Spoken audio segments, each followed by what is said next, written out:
اب اگر تم نے اس کے خلاف، اس کتاب کے خلاف کوئی بند نہ باندھا، کوئی باڑھ تیار نہ کی، تو ہم تمہاری گردنوں کو قلم کر دیں گے۔ کہا کہ اچھا اب ہم کچھ سوچتے ہیں اس کتاب کے متعلق، بہت سنجیدگی کے ساتھ ہم کچھ سوچتے ہیں۔ 1 سال کی مہلت اور لی، اب یہ 3را سال ہے، پورا سال گزرا، عرب سردار انتظار کرتے رہے، پھر موسم حج آیا، پھر عکاظ کا میلہ لگا، پھر خانہ کعبہ کے قریب شاعر، ادیب، خطبہ اور دانشور جمع ہوئے۔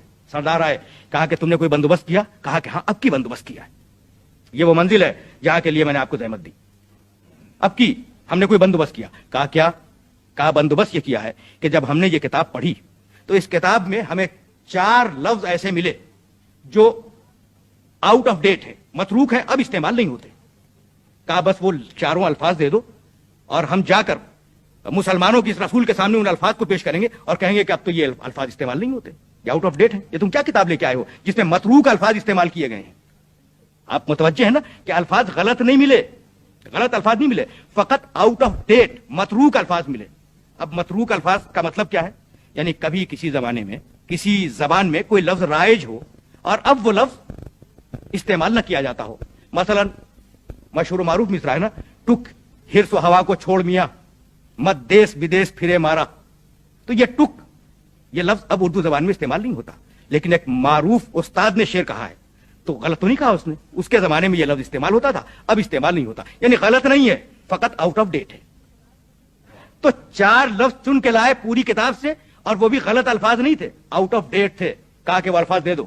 کہا سنو پہلا لفظ سنو، پہلا لفظ سنو، ہوزوا، ہائے حوس، زے واو الف۔ ہوزوا کے معنی ہے مذاق اڑانا، استہزاء، استہزاء۔ قرآن میں آیا آیات اللہ ہوزوا، سورہ بقرہ میں لوگ اللہ کی نشانیوں کا مذاق اڑاتے ہیں۔ کہا کہ اب تو ہوزوا کا لفظ استعمال نہیں ہوتا عربی زبان میں، یہ تو آؤٹ آف ڈیٹ ہے، اس کی جگہ استہزاء کا لفظ استعمال ہوتا ہے۔ کہا دوسرا لفظ، کہا کبار، کاف بے بے الف رے، کبار، سورہ نوح میں استعمال ہوا ہے۔ وہ مکرو مکرن کبارا، انہوں نے مکر کیا، بہت بڑا مکر۔ تو کبار کے معنی بہت بڑا۔ کہا کہ اب کبار کا لفظ استعمال نہیں ہوتا، اب تو کبیر کا لفظ استعمال ہوتا ہے۔ ایک لفظ ہوزوا، دوسرا لفظ کبار۔ کہا اور 4 لفظ لائے تھے نا، اور کہا ان ھذا لشیء عجاب، شے کے معنی چیز، شے کے اوپر لام استعمال ہوا ہے، لشیء۔ تو اب عربی زبان میں لام کا استعمال شے پر نہیں ہوتا، اس لیے لشیء آؤٹ آف ڈیٹ ہے۔ شیء کہو، یہ لشیء کی کیا ضرورت ہے؟ کہا چوتھا لفظ، کہا عجاب، ان ھذا لشیء عجاب، عجاب کے معنی عجیب، تو اب عربی زبان میں لفظ عجیب استعمال ہوتا ہے، عجاب استعمال نہیں ہوتا۔ تو اب 4 لفظ ملے سرداران قریش کو، خوش ہوئے کہ اب ہم جائیں گے مسلمانوں کے رسول کے پاس اور جا کر یہ کہیں گے کہ تمہاری کتاب میں 4 لفظ آؤٹ آف ڈیٹ ہیں، متروک الفاظ ہیں۔ پہلا لفظ ہوزوا، مذاق اڑانا، دوسرا لفظ کبار، بڑا، تیسرا لفظ لشیء، شے کے اوپر لام، چوتھا لفظ عجاب، عجاب کے معنی عجیب۔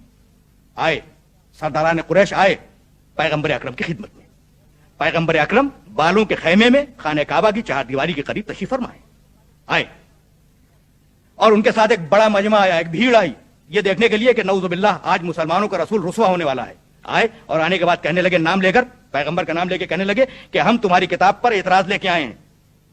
بے اختیار پیغمبر نے سر اٹھایا، اور سر اٹھانے کے بعد آواز دی کہ تم میں کوئی سینئر شخص ہے، کوئی مسن عمر رسیدہ شخص، اسے لے کے آؤ، اسے جواب دوں گا۔ نبی یہ نہیں پوچھتا کہ تمہارا اعتراض ہے کیا، نبی یہ نہیں پوچھتا کہ تمہارا اعتراض ہے کیا، یعنی اگر قرآن معجزہ ہے تو نبی بھی معجزہ ہے۔ اگر قرآن معجزہ ہے تو وہ شخص جو منصب نبوت پہ فائز ہے وہ بھی معجزہ ہے۔ جاؤ کسی عمر رسیدہ شخص کو لے کے آؤ، اسے جواب دوں گا تمہارے اعتراض کا۔ زید اپنے زمانے کا مسن دانشور جو لغت کا ماہر تھا، لاکھوں اشعار عرب اسے یاد تھے، ادیب تھا، بہت بڑا نقاد تھا، اسے لے کے آئے۔ پیغمبر تشریف فرمائے، زید داخل ہوا پیغمبر کے خیمے میں۔ عرب کے کلچر کا دستور یہ تھا کہ اگر کوئی مہمان آئے تو انسان اٹھ کے تعظیم کرے۔ وہ بوڑھا شخص 95 سال کی عمر کا شخص خیمے میں داخل ہوا، پیغمبر کو تحیت کے الفاظ کہے، پیغمبر بیٹھے رہے، جواب دے دیا، بیٹھے رہے، کھڑے نہیں ہوئے تعظیم کے لیے۔ جب وہ بیٹھ گیا پیغمبر کھڑے ہو گئے، جب وہ کھڑے ہوئے تو بوڑھا شخص ہے نا گھبرا کے کھڑا ہوا تعظیم کے لیے۔ جیسے ہی وہ کھڑا ہوا پیغمبر فوراً بیٹھ گئے، جیسے ہی پیغمبر بیٹھے وہ بوڑھا شخص گھبرا کے بیٹھ گیا، جیسے ہی وہ بیٹھا پیغمبر پھر کھڑے ہو گئے۔ پیغمبر کا کھڑا ہونا تھا، گھبرا کے وہ پھر کھڑا ہوا۔ کہ 3-4 مرتبہ جب پیغمبر اٹھے اور بیٹھے اسے بھی اٹھنا پڑا، بیٹھنا پڑا۔ بوڑھا شخص تھا نا چڑچڑا گیا، چوتھی مرتبہ گھبرا کے کہنے لگا، یا محمد اتتخذونی ہزوا، محمد تم میرا مذاق اڑا رہے ہو۔ یا محمد اتتخذنی ہدوا، محمد تم میرا مذاق اڑا رہے ہو، وانی شیخ کبار، حالانکہ میں بہت عمر میں بڑا ہوں، میں بڑا شخص ہوں، وان ھذا منک لشیء عجاب، اور تم جیسے شریف النفس اور شریف النسب انسان سے یہ چیز بہت تعجب کی بات ہے. تو وہ چاروں لفظ اسی کی زبان سے ادا کروا دیے، وہ چاروں لفظ اسی کی زبان سے ادا کروائے جن چاروں الفاظ کے اوپر اعتراض تھا کہ یہ متروک ہیں. تو بتلانا یہی تھا کہ اگر قرآن مجید معجزہ ہے تو پھر وارث قرآن بھی معجزہ ہے.